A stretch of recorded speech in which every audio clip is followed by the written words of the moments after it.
इस वीडियो में हम पढ़ेंगे यूनिट इलास्टिक सप्लाई। ये हमारे पास यूनिट इलास्टिक सप्लाई कौन सा सिचुएशन होता है। तो यूनिट इलास्टिक सप्लाई के केस में हमारे पास इलास्टिसिटी की जो वैल्यू होती है वो 1 के बराबर होती है। डिफिनीशन इससे क्या है? A product will have unit elastic supply if any change in the price of that product results in an equally proportional change in quantity supplied. इसका मतलब क्या है कि उन प्रोडक्ट की सप्लाई जो होगी वो यूनिट इलास्टिक सप्लाई होगी जब हमारे पास उस प्रोडक्ट के प्राइस में अगर चेंज आ जाए तो उतनी चेंज हमारे पास क्वांटिटी सप्लाइड में भी आ जाए, मतलब प्रोपोर्शनली चेंज आ जाए, दोनों में सेम चेंज आ जाए। तो ऐसे प्रोडक्ट की सप्लाई क्या होती है? यूनिट इलास्टिक सप्लाई होती है। तो ग्राफिकल रिप्रेजेंटेशन इसका देखते हैं।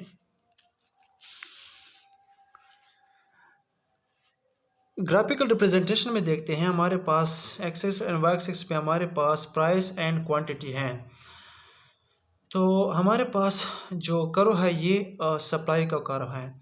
तो देखते हैं हमारे पास जब $4 तक पहले प्राइस किसी भी प्रोडक्ट का, तो हम क्या करते थे, 100 सप्लाई करते थे। तो जब प्राइस 4 से $5 पे गया तो हमारे पास जो सप्लाई है वो 100 से 125 पे चले गई। तो अब हम यहाँ क्या देखते हैं कि यहाँ पर हमारे पास जो प्राइस में 22% चेंज आ गया।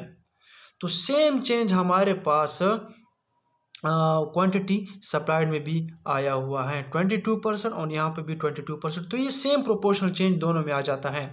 तो इसलिए ऐसे प्रोडक्ट को जो हम क्या कहते हैं, यूनिट इलास्टिक प्रोडक्ट्स। और इनका जो ग्राफ होता है या इसको कर्व कहते हैं, ये हमेशा जो होता है ये रेफरेंस से लेकर सीधा ये स्लोप की तरह होता है, स्लोप की तरह।